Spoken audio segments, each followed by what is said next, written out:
हर खबर पर होगी आपकी पकड़। डाउनलोड कीजिए एबीपी लाइव ऐप।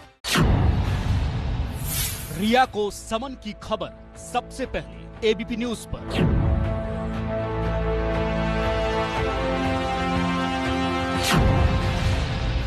रिया जब घर से निकली सबसे पहले एबीपी न्यूज पर।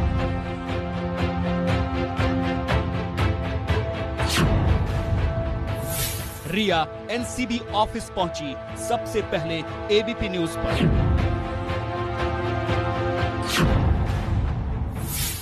रिया से पूछताछ शुरू हुई सबसे पहले एबीपी न्यूज पर। नमस्कार, स्वागत है आपका एबीपी न्यूज में। आपके साथ मैं हूं अखिलेश आनंद। सबसे बड़ी खबर पर सबसे बड़ी कवरेज एबीपी न्यूज पर आप लगातार देख रहे हैं। ड्रग्स कनेक्शन को लेकर आज रिया चक्रवर्ती से पूछताछ हो रही है। करीब 4 घंटे से पूछताछ जारी है और इस वक्त की सबसे बड़ी खबर यह है कि संभव है कि रिया की आज गिरफ्तारी ना हो। यह ताजा अपडेट, एक ताजा जानकारी निकलकर सामने आ रही है। आपको हम दे दें कि आज गिरफ्तारी की संभावना कम है। संभव है कि आज गिरफ्तारी ना हो। 4 घंटे से रिया से एनसीबी की पूछताछ जारी है। तमाम पहलुओं पर यह तहकीकात और इसी से जुड़ी यह बड़ी सूचना मिल रही है। चूंकि इस तरह के कयास लगाए जा रहे थे कि बहुत हद तक मुमकिन है कि रिया की आज ही गिरफ्तारी हो जाए। लेकिन अभी एक बड़ा अपडेट हम आपको दे दें कि गिरफ्तारी की संभावना नहीं है। हम आपको सीधे लिए चलते हैं अपने सहयोगी मनोज वर्मा के पास। हमारे साथ मनोज इस वक्त जुड़ चुके हैं। मनोज, क्या अपडेट है? जी देखिए अखिलेश, हमारे सूत्र बता रहे हैं कि आज रिया को गिरफ्तार नहीं किया जाएगा। आज की सबसे बड़ी खबर यह है कि रिया को आज गिरफ्तार नहीं किया जाएगा। रिया सूर्य अस्त होने से पहले यहां से निकल जाएगी और कल फिर से सम्मन देकर रिया को पूछताछ के लिए बुलाया जाएगा, क्योंकि जो पूछताछ है वो अभी तक पूरी नहीं हो पाई है। पूछताछ अभी जारी है, लेकिन यह साफ हो चुका है कि आज रिया को गिरफ्तार नहीं किया जाएगा। कल फिर सम्मन दिया जाएगा और कल फिर से रिया से एक बार फिर से पूछताछ की जाएगी। आपको बता दूं कि अभी रिया से सिर्फ अकेले पूछताछ की जा रही है। जितने अधिकारी ऊपर मौजूद हैं अकेले रिया से चलिए मनोज, इस खबर पर आप नजर बनाकर रखें। मैं दोबारा आपके पास लौटूंगा और अधिक आपसे जानकारी मैं लूंगा। लेकिन इसी बीच एक और बड़ी खबर है, आपको बता दें, ब्रेकिंग न्यूज है। मुंबई के कूपर अस्पताल से एम्स के डॉक्टरों की एक टीम यहां पहुंच गई है। सुशांत के पोस्टमार्टम को लेकर कई सवाल उठे हैं और इन्हीं सवालों का सच जानने के लिए एम्स की टीम पहुंची है। तो एम्स की टीम जब पहुंची है उसके बाद अब आप ये उम्मीद कर सकते हैं कि इस मामले में दूध का दूध, पानी का पानी हो जाएगा। पूरे मामले की तहकीकात अब नए सिरे से की जा रही है। और आइए हम आपको लिए चलते हैं कूपर अस्पताल से। हमारे साथ रणवीर सिंह हमारे सहयोगी जुड़ चुके हैं। रणवीर, क्या अपडेट है?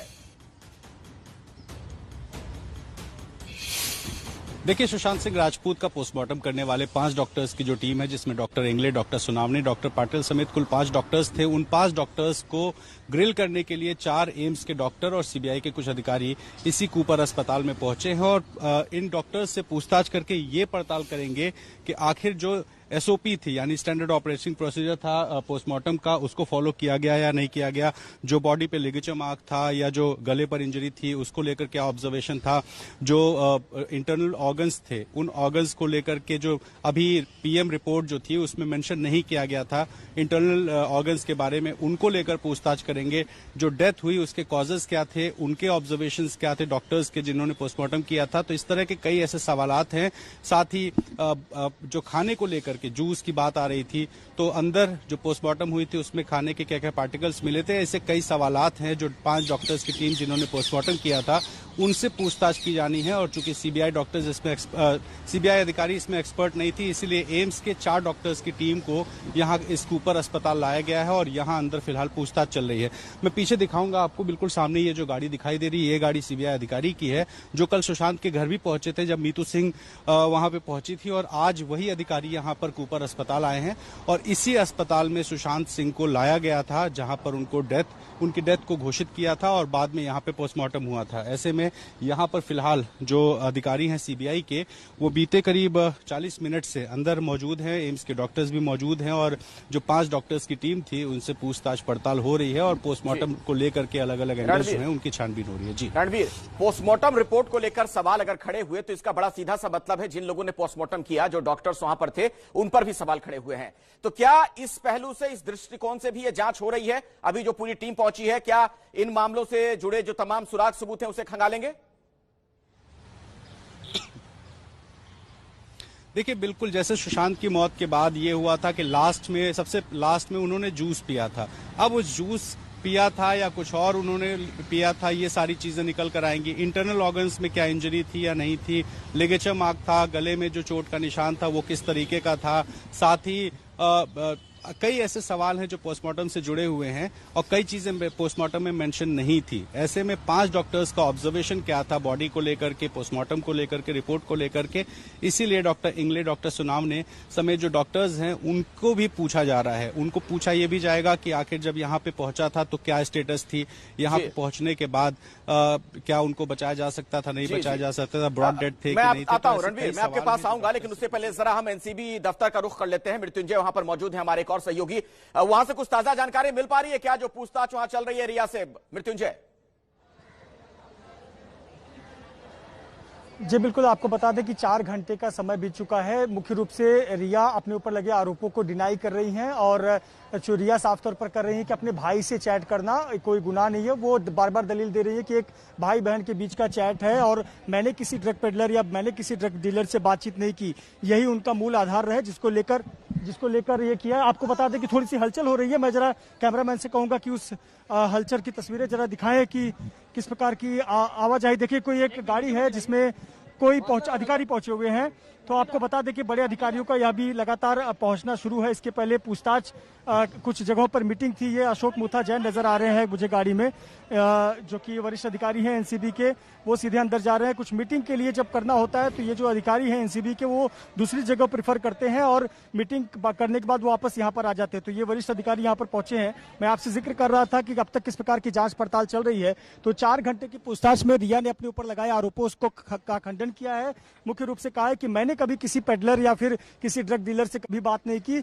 भाई बहन के बीच की बातचीत तो हमेशा हर दिन होती है। उन्होंने ये दलील दी है कि उन्होंने अपने भाई से चैट किया है। देखिए, ये लंबी पूछताछ चलने वाली, क्योंकि उन्हें बहुत सारे क्रॉस एग्जामिनेशन भी कराने हैं। दीपेश सावंत और सैमुअल मिरांडा को आमने सामने बिठाकर कन्फ्रंट करना है। ये अभी प्रोसीजर होना बाकी है, तो इसमें काफी ज्यादा समय वक्त लगेगा और बड़ी हलचल है। मृत्युंजय, इस खबर पर आप नजर बनाकर रखिए। मेरे साथ वरुण सिंह भी जुड़ चुके हैं, सुशांत सिंह राजपूत के परिवार के वकील हैं। और वरुण जी, सवाल यही, आपने सुना हमारे सहयोगी जो बता रहे थे कि रिया की तरफ से बात यह कही जा रही है कि जो चैट है वो भाई बहन के बीच की है, बहुत ही निजी चीज है। इसको किस तरीके से फिर आधार बनाया जाएगा? देखिए, ये तो काफी इन्वेस्टिगेशन का मामला है और मैं नहीं कहना चाहूंगा कि चैट के बारे में कि क्या चैट का ऑथेंटिसिटी है, क्या ये क्वेश्चन उनके सामने है कि नहीं है। बट ये जरूर बात कि मैंने कहना चाहूंगा कि अगर जो प्राइमा फेसी एविडेंसेस हैं और जो ऑफेंसेस हैं, अगर उसको वो कन्फ्रंट करते समय वो एक लीगल और वैलिड रीजन नहीं दे पाएंगी कि कैसे she is not attributable at all, कि कैसे उन्होंने या ड्रग प्रोक्योरमेंट में या बेचने में या कंजम्पशन में, इन सब चीजों में अगर वो एक सही जवाब नहीं दे पाएंगी तो जरूर इसमें डिटेंशन का चांसेस काफी ज्यादा होता है। और लॉ काफी स्ट्रिक्ट है एनडीपीएस एक्ट में। यहाँ पर एक्चुअली प्राइमा फेसी क्या रीजन टू बिलीव कहते हैं, जो एक्ट में वर्ड यूज है, और वो जहां अगर एक बार एस्टेब्लिश हो जाता है तो जो अक्यूज होता है उस पे एक ऑब्लिगेशन लग जाता है कि उसको प्रूव करना पड़ता है कि इनोसेंट वो क्यों है। बाकी कानूनों में देखते हैं कि you are innocent till you are proven, यहाँ पे प्रिजम्पशन थोड़ा उल्टा है। तो अर्ली प्रिजम्पशन एक बार जब इस्टेब्लिश हो जाता है तो एक बार उनको ही एक ये अपना दलाल वो जो देना पड़ेगा, बताना पड़ेगा कि कैसे वो इनोसेंट है और अच्छी तरीके से प्रूव करना पड़ेगा। लेकिन एक सवाल है वरुण जी, जब तक किसी तरह की कोई बरामदगी इस मामले में नहीं होती है, ड्रग्स कनेक्शन की जो बात सामने आ रही है, आपको लगता है कि इन लोगों के खिलाफ, रिया और बाकी जो लोग हैं इस मामले में इन्वॉल्व बताए जा रहे हैं, उनके खिलाफ कोई कठोर कार्रवाई हो पाएगी? जी, बरादनी जरूरी नहीं है, क्योंकि उसमें आप जैसे चीजें बाहर आ रही हैं उसमें लिखा है कि सेक्शन 28A, तो जो अगर आप खुद नहीं भी प्रोक्योर कर रहे हैं पर अगर आप किसी को हेल्प कर रहे हैं प्रोक्योर करने में, वो सेक्शन लगा के, वो धाराएं लगाकर उन पे भी जो कार्रवाई हो सकती है।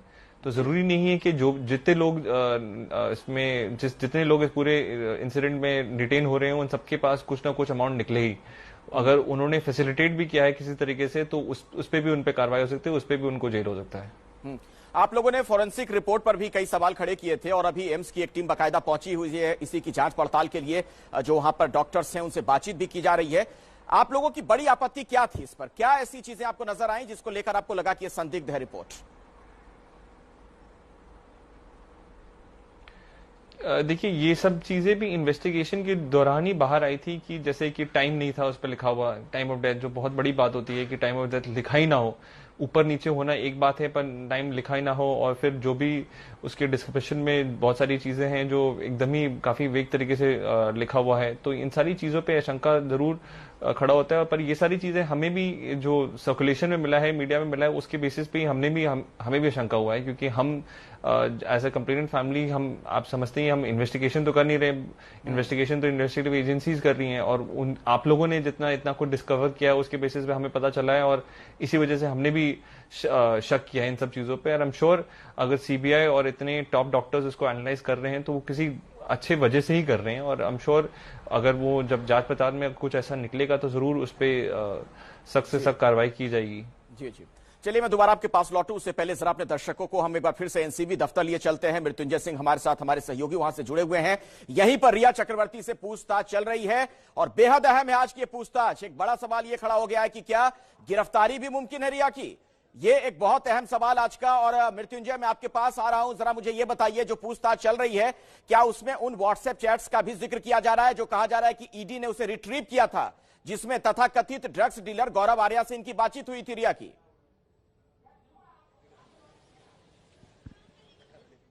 महत्वपूर्ण सवाल है। आपको बता दें कि जो बेसिक क्वेश्चन होते हैं, बेसिक क्वेश्चनर के बाद में रिया का एक बेसिक जानकारी हासिल करने के बाद जो पहला सवाल पूछा गया कि ड्रग्स से आपका कितना नाता है, यानी कि आपने कभी जीवन में ड्रग्स का सेवन किया है या ड्रग्स आप लेती हैं। सीधा उन्होंने इसका जवाब दिया कि नहीं, आप मेरा ब्लड टेस्ट करा सकते हैं। इसके बाद भी पूरी प्रक्रिया चली, जो क्वेश्चनर तैयार किए गए थे, सवाल जवाब किए। लेकिन देखिए, हम यहाँ पर एक ध्यान आकर्षित करना चाहेंगे, रिया चक्रवर्ती पर आगे की कार्रवाई हो इसके लिए एक लंबी पूछताछ होगी, कई कन्फ्रंटेशन भी होने बाकी है। अभी तो उनके चैट के आधार को चैट के विषय में पूछताछ की जा रही है, लेकिन अभी उनका दीपेश सावंत, सैमुअल मिरांडा और शोविक चक्रवर्ती से कन्फ्रंटेशन बाकी है, आमने सामने बिठाकर पूछताछ बाकी है। शोविक चक्रवर्ती से पूछताछ होगी आमने सामने बिठाकर।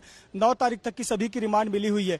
तो रिया चक्रवर्ती को एक यहाँ पर एडवांटेज है कि वो एक महिला है, और सूर्यास्त के बाद क्या एनसीबी दफ्तर में रखना, पूछताछ करना, ये उचित है अनुचित है, ये एक उनको एडवांटेज मिल सकता है। और इसी वजह से पूरी संभावना यह भी है कि आज उन्हें जाने दिया जाए और कल वापस उन्हें 10 बजे या 11 बजे के करीब एनसीबी दफ्तर बुलाया जाए, और जो आज पूछताछ की प्रक्रिया है उसको आगे जारी रखा जाए, आगे कंटिन्यू किया जाए। हमने ये देखा था सीबीआई जब पूछताछ कर रही थी तो बड़ी लंबी लंबी पूछताछ हुई थी, मैराथन पूछताछ होती थी उस दौरान।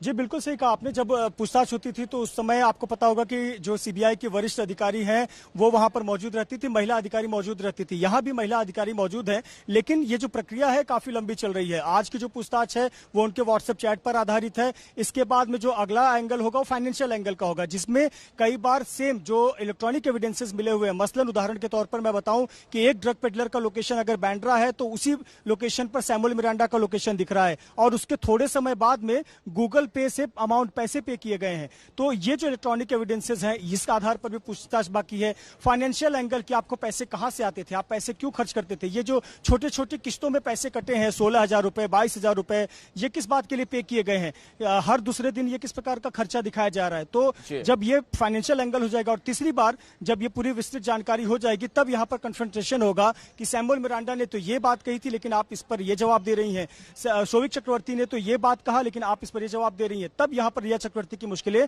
बढ़ सकती हैं। तो आज भी एक लंबी पूछताछ चलेगी। देखिए लगभग 4.5 घंटे का वक्त हो गया, और आगे भी अगर आज इन्हें जाने भी दिया जाता है तो कल सुबह वापस बुलाया जाएगा और एक लंबी पूछताछ कल भी हो सकती है।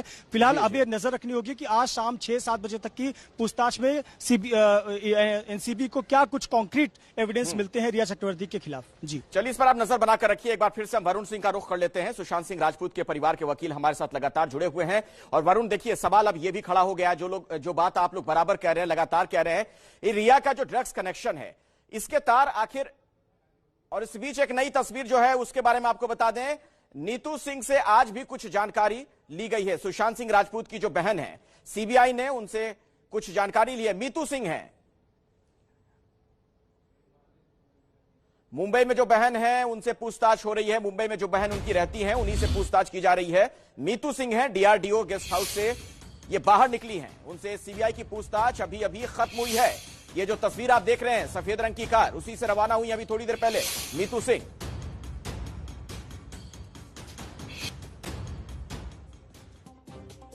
इस वक्त की एक बड़ी खबर आपको बता दें, महाराष्ट्र के मुख्यमंत्री उद्धव ठाकरे के घर मातोश्री को उड़ाने की धमकी दी गई है। दाऊद इब्राहिम गैंग ने फोन कर यह धमकी दी है।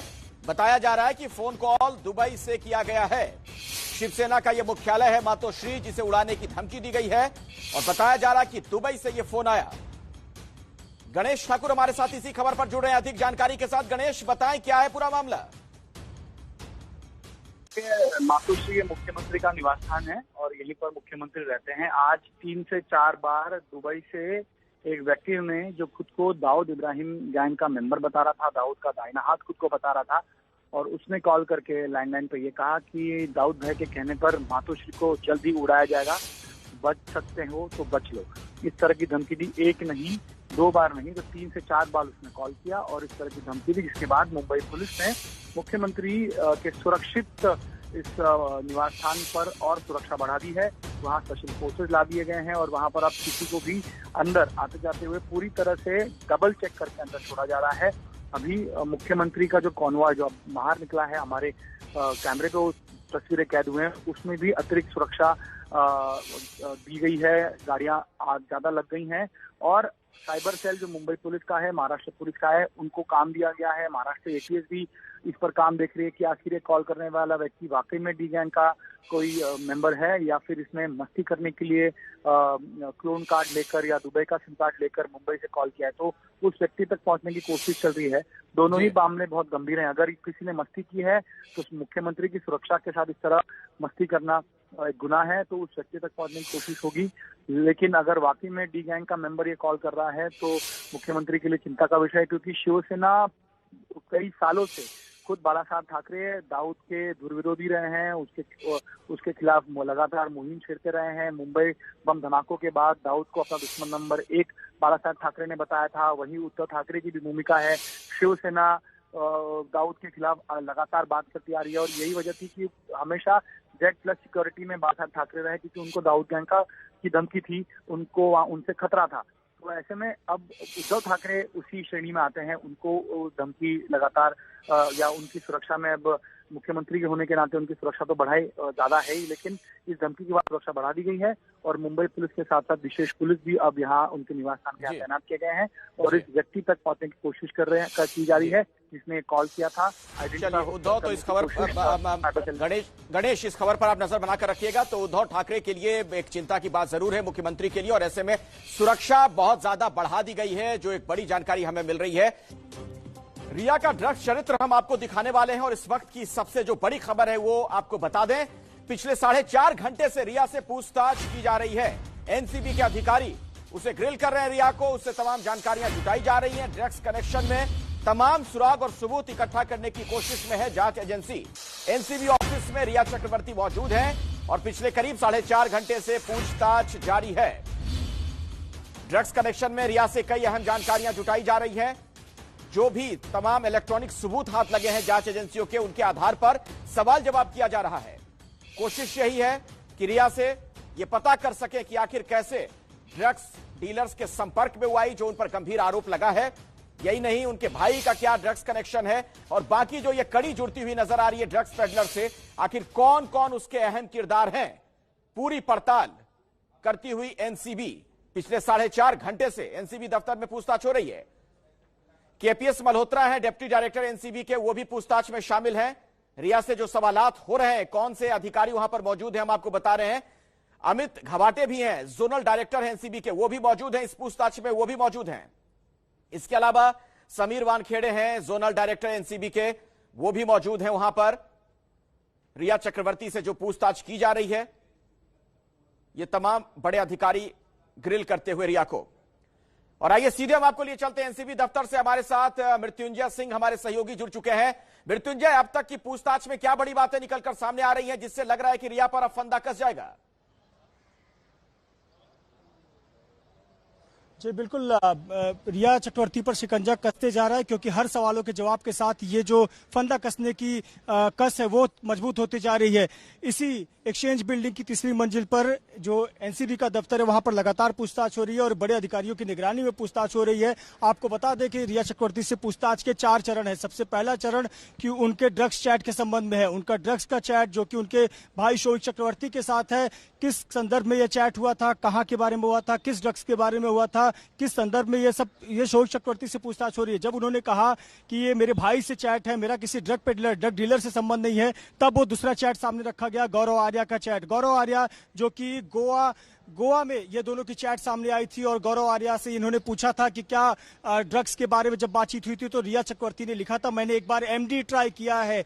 तो इस चैट के बारे में जो जानकारी हासिल गई उसके बाद में तो तीसरा पड़ाव है वो फाइनेंशियल एंगर है, यानी कि पैसे के बारे में पूछताछ कि आखिरकार जो पैसे खेप दर खेप ये किस बात के लिए लिए गए और ये पैसे का स्रोत क्या था। ये पैसे का स्रोत सुशांत का अकाउंट था। क्या सुशांत के अकाउंट से पैसे लेकर ये ड्रग्स की खरीद फरोख्त की गई? क्या सुशांत के अकाउंट से पैसे लेकर ये पैसे शोविक को दिए गए, शोविक ने सैमुअल के दिए, सैमुअल ने ड्रग पेडलर को दिए? इस प्रकार से ये पूरा नेक्सस चल रहा था। इसके बारे में पूछताछ होगी और सबसे महत्वपूर्ण पड़ाव इस पूछताछ का होगा वो होगा आमने सामने बिठाकर कन्फ्रंटेशन। आपको बता दें कि एनसीबी ने जो अपनी रिमांड एनडीपीएस कोर्ट के सामने रखी थी उस रिमांड कॉपी में इसका जिक्र है कि वो दीपेश सावंत, शोविक चक्रवर्ती और सैमुअल मिरांडा इन तीनों के सामने बिठाकर रिया चक्रवर्ती से कन्फ्रंट कराना चाहते हैं, पूछताछ करना चाहते हैं कि आखिरकार ये ड्रग्स चैट किस संदर्भ में था और ये प्रक्रिया कब से शुरू हो रही है। नया चैट जो सामने आया है उसमें ये बात सामने आ रही है कि रिया के ड्रग्स लेने के काफी पुराना साल जो नाता है वो सामने आ रहा है, यानी कि सुशांत सिंह राजपूत की जिंदगी में तो 2019 में आई, लेकिन वो ड्रग्स डीलर या ऐसे लोगों से संपर्क में काफी पहले से थी। तो इन विषयों पर लंबी पूछताछ होगी। और यही बात तो बहुत चौंकाती है कि आखिर ये कैसा परिवार है, भाई बहन की जोड़ी ड्रग्स के धंधे में थे क्या? ये एक बहुत बड़ा सवाल है जिसका जवाब तभी मिल पाएगा जब पूरी जांच पड़ताल हो जाएगी। मनोज वर्मा भी यहीं पर मौजूद है, हमारे एक और सहयोगी। मनोज, क्या यह माना जाए कि ये जो कनेक्शन जुड़ता नजर आ रहा है ना कड़ी दर कड़ी, क्या कुछ और सफेदपोश चेहरे बेनकाब हो सकते हैं आने वाले दिनों में? जी बिल्कुल, देखिए अभी तो इस मामले में जो गिरफ्तारियां हुई हैं वो कम हुई हैं। जो एनसीबी के हमारे सूत्र हैं वो बता रहे हैं कि लगातार जो एनसीबी की रेड्स हैं वो चल रही हैं और इस मामले में आने वाले दिनों में और भी गिरफ्तारियां हो सकती हैं। जिस तरीके से शोविक ने जो नाम बताए हैं, जो उसकी चैट में भी सामने आए हैं और जो उसने खुद कबूलनामा किया है कि वो 4 से 5 ड्रग डीलर्स के संपर्क में था, उनकी तलाश में भी जो टीमें हैं वो लगी हुई हैं। उन ड्रग्स डीलर्स को भी ढूंढने की कोशिश की जा रही है और बाकायदा जो एक बात बिल्कुल साफ हो चुकी है, जो शोविक ने भी कही है और मिरांडा ने भी कही है कि रिया ही ड्रग्स को मंगवाती थी। इसी को लेकर के जो अभी सवाल जवाब का सिलसिला है वो लगातार चल रहा है और हो सकता है कि कल रिया को फिर से पूछताछ के लिए बुलाया जाए, क्योंकि ये पूछताछ अब लंबी चलने वाली है। तो भाई बहन की क्या भूमिका अब तक सामने आई है मनोज, अब तक की जांच में? शोविक और रिया के संदर्भ में सवाल है मेरा।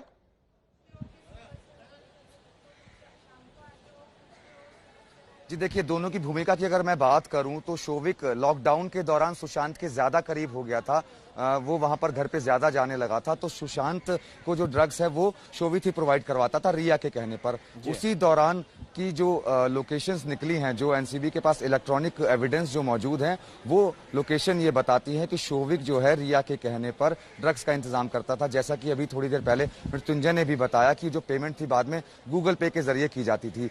तो इन्हीं सबको लेकर के जो सबूत हैं वो जुटाए जा रहे हैं। शोविक के इलेक्ट्रॉनिक्स एविडेंस जो है एनसीबी के पास आ चुके हैं, मिरांडा के इलेक्ट्रॉनिक्स एविडेंस एनसीबी के पास आ चुके हैं। अब तैयारी की जा रही है सबूत इकट्ठे करने की रिया के खिलाफ। जल्द ही वो सबूत भी इकट्ठे हो जाएंगे। जी चलिए, मृत्युंजय का एक बार फिर से हम रुख कर लेते हैं। मनोज के पास दोबारा हम जाएंगे, रक्षित का भी हम रुख करेंगे, लेकिन उससे पहले मृत्युंजय जरा ये बताइए, यहां से आगे जांच अब कहां बढ़ती हुई आपको नजर आती है? आज की जो जांच पड़ताल है इसके बाद क्या रिया की गिरफ्तारी मुमकिन है?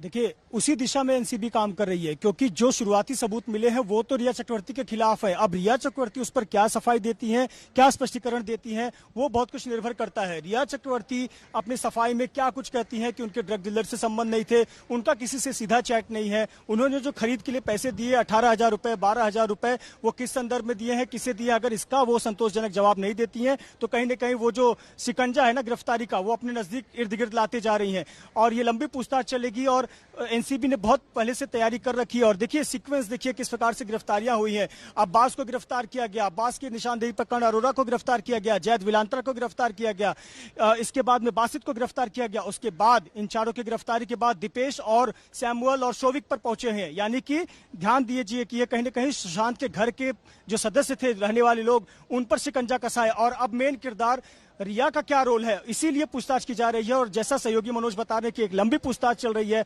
आज भी पूछताछ होगी और पूरी संभावना है कि ये पूछताछ कल भी जारी होगी। कन्फ्रंटेशन होना बाकी है, अभी दीपेश सावंत के सामने बिठाया नहीं गया है, अभी रिया का करीबी सैमुअल मिरांडा के सामने नहीं बिठाया गया है। और जब ये पूछताछ होगी, जब आमने सामने बिठाकर पूछताछ होगी, तो परत दर परत नए नए बातें सामने आएंगी और यहाँ पर रिया की चोरी पकड़ी जाएगी। और जब रिया की चोरी रिया के लिए या फिर उनके वकील के लिए बचाव करना इसलिए भी मुश्किल हो सकता है, जो आप एक बहुत महत्वपूर्ण बात थोड़ी देर पहले बता रहे थे कि रिया का ये ड्रग्स कनेक्शन बहुत पुराना बताया जा रहा है। तब का कनेक्शन है जब सुशांत के संपर्क में वो आई भी नहीं थी।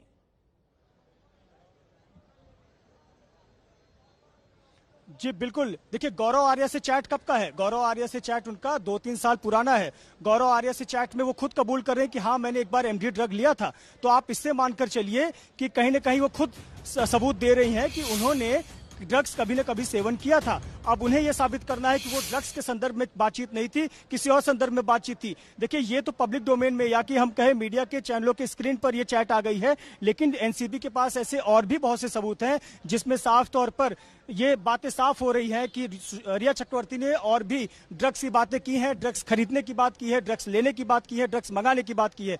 और इसीलिए एनसीबी के जो पूछताछ का दायरा हो बढ़ते जा रहा है। और निश्चित तौर पर जब ये 2 साल के चैट को क्लोन किया गया तो ये बातें सामने आई हैं और एनसीबी के पास ऐसे तमाम सबूत है जिसके आधार पर उनसे पूछताछ की जा रही है। जी बिल्कुल। और चूंकि बात ड्रग्स कनेक्शन की हो रही है तो मनोज मैं चाहूंगा जरा दर्शकों को विस्तार से बताएं किस तरीके से ये तार मुंबई से लेकर गोवा तक जुड़ता हुआ नजर आ रहा है।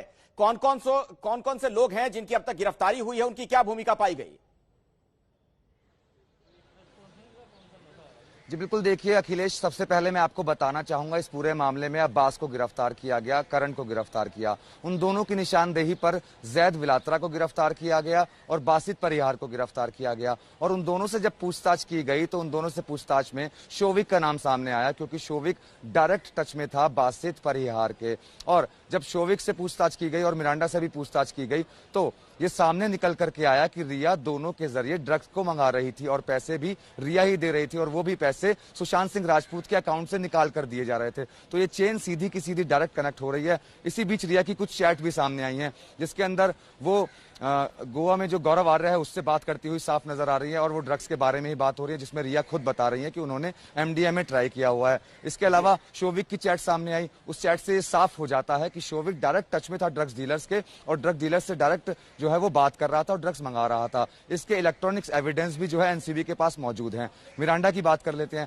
मिरांडा की बात करें तो रिया के कहने पर मिरांडा और शोविक के कहने पर भी मिरांडा जो है ड्रग्स लेकर आ रहा था और जो नंबर जो दिए थे वो शोविक ने प्रोवाइड किए थे मिरांडा को। मिरांडा के खिलाफ भी इलेक्ट्रॉनिक्स एविडेंस जो है प्रूफ के तौर पर एनसीबी के पास है। अब बारी आती है रिया की। रिया मंगा रही थी डायरेक्ट, जो बयान है इन दोनों ने बयान में रिया का नाम लिया है, वही यही वजह है कि लगातार लंबी पूछताछ की जा रही है। अभी रिया से सिर्फ अकेले पूछताछ की जा रही है, आमने सामने बैठाकर पूछताछ अभी नहीं की गई है। यही वजह है कि समय लगेगा और कल फिर से सम्मन दिया जाएगा रिया को और फिर से पूछताछ के लिए बुलाया जाएगा। जी अखिलेश। बिल्कुल। अब इन सब के बीच एक बहुत बड़ा सवाल यह है, एक पेच है दरअसल। मृत्युंजय, इस बारे में अगर आपको कुछ और जानकारी मिल पाई हो तो जरा दर्शकों को बताएं कि एक बात कही जा रही है कि अगर बरामदगी कुछ नहीं होती है, ड्रग्स के संदर्भ में ये बात है, तो फिर कोई कठोर सजा इन्हें मिल पाएगी रिया को, या फिर ये पूरी ड्रग्स कंपनी जो सामने आ रही है वो संभव नहीं है?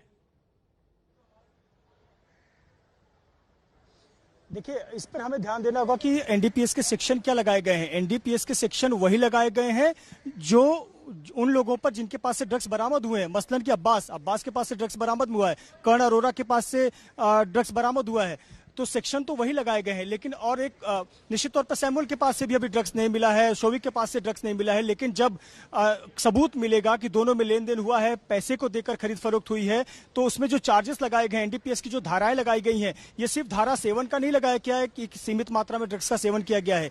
ये जो धारा लगाई गई है ड्रग्स के खरीद फरोख्त का, यानी कि ड्रग्स को बेचा गया है। जो धाराएं लगाई गई उसके मुताबिक राज्य में, राज्य के बाहर, यानी कहीं ना कहीं कॉमर्शियल यूज के लिए ड्रग्स को खरीद फरोख्त किया गया है। तो ये बहुत बेहद गंभीर अपराध है और इस गंभीर अपराध की सजा भी काफी गंभीर है, तो मुश्किलें बढ़ सकती हैं। निश्चित तौर पर डायरेक्ट जो उनके पास से है ड्रग्स वो नहीं मिला है, लेकिन इस केस से जुड़े हुए जो शुरुआती किरदार है उनके पास से ड्रग्स जरूर बरामद हुआ है। जी, मैं आप लोगों के पास दोबारा लौटूं उससे पहले अपने दर्शकों को बता दें, जो हम आपको दिखा रहे हैं कि इस ड्रग्स के जो 8 किरदार हैं, ड्रग्स कनेक्शन के जो 8 बड़े चेहरे हैं वो कौन कौन है। देखिए, दीपेश सावंत, जिससे 4 सितंबर से 5 सितंबर को गिरफ्तार किया गया, उससे पहले उससे पूछताछ हो रही थी। जो बड़े चेहरे हैं इस ड्रग्स कनेक्शन के, उनके बारे में हम आपको बता रहे हैं। उसी में एक नाम अब्बास रमजान अली का है, जिससे 46 ग्राम गांजा बरामद किया गया।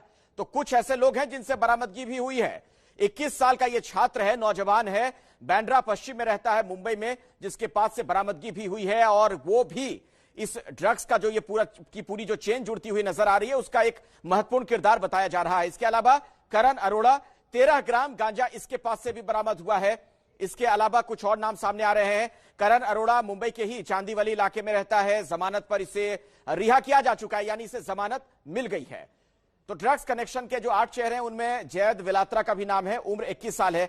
अब देखिए, एक बड़ी अहम बात है इसमें मृत्युंजय, जो हम तमाम जानकारियां दर्शकों को दे रहे हैं। जो लोग पकड़े गए हैं अभी तक, कई नौजवान हैं इसमें, यूथ्स हैं जो इस ड्रग्स के धंधे में जुड़े हुए हैं, इस गोरख धंधे में। जी, बिल्कुल सही कहा आपने। मैं 2 बातों का जिक्र करना चाहूंगा, एक तो इन आरोपियों की उम्र और एक तो इन आरोपियों का बैकग्राउंड। मैं आपको बताऊं कि जिस परिवार से ताल्लुक रखते हैं ये तमाम आरोपी, बहुत अच्छे खासे रसूखदार परिवार से और अच्छे खासे परिवार से ये ताल्लुक रखते हैं। बहुत अच्छा खासा बिजनेस सेटअप है इनका और कॉलेज में पढ़ाई करते हैं।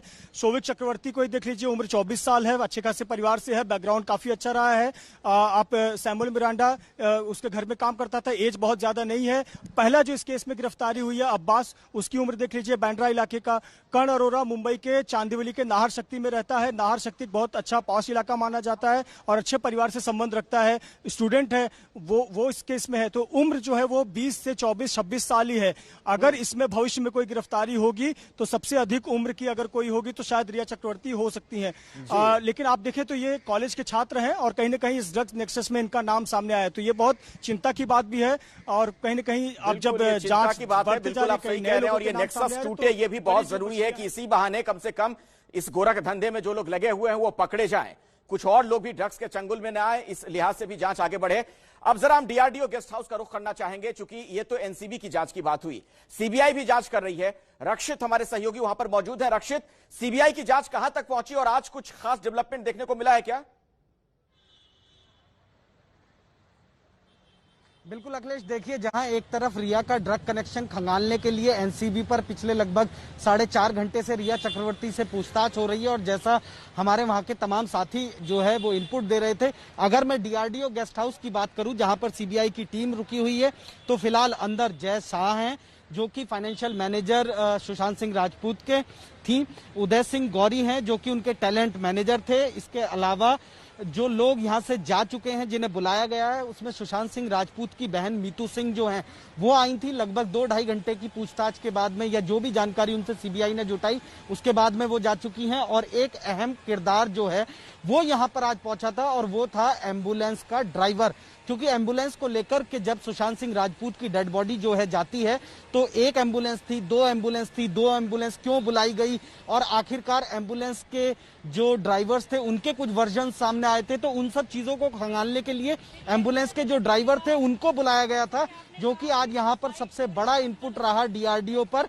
और जब एम्बुलेंस के ड्राइवर यहाँ से निकले, उनसे हमने पूछताछ की तो उन्होंने साफ तौर पर बातचीत करने से मना कर दिया। सिर्फ ये कहा कि जो भी हमसे सीबीआई ने पूछा है हमने सीबीआई को सारी बात बता दी है, सारी चीजों से जो है उनको तारुफ करवा दिया है, उनको सारी बातें बता दी हैं। लेकिन अहम बात यही है, सुशांत सिंह राजपूत की बहन जो है मीतू सिंह वो भी पहुंची थी और तकरीबन 2 से 2.5 घंटे की पूछताछ के बाद में मीतू सिंह अब यहाँ से जा चुकी है। लेकिन अभी इस बारे में मैं आगे रक्षित आपसे बात करूंगा। अपने दर्शकों को फिर से बता दें, ये बड़ी खबर है और इस पर बड़ी कवरेज लगातार एबीपी न्यूज पर आप देख रहे हैं। चप्पे चप्पे पर एबीपी न्यूज संवाददाता तैनात है जो हर हलचल से आपको लगातार अपडेट करवा रहे हैं।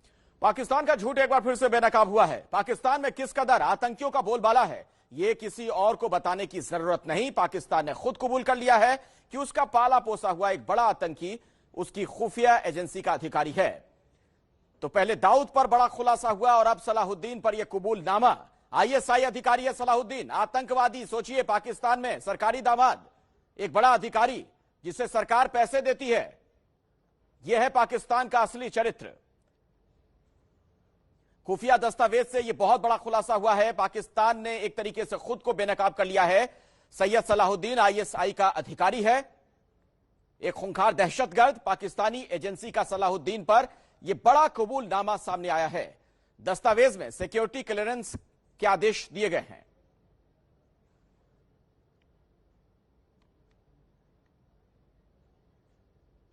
तो यह है इमरान के पाकिस्तान की हकीकत। सैयद सलाहुद्दीन आतंकी संगठन हिजबुल मुजाहिदीन का मुखिया है, जिसका भारत में कई आतंकी हमलों के पीछे हाथ रहा।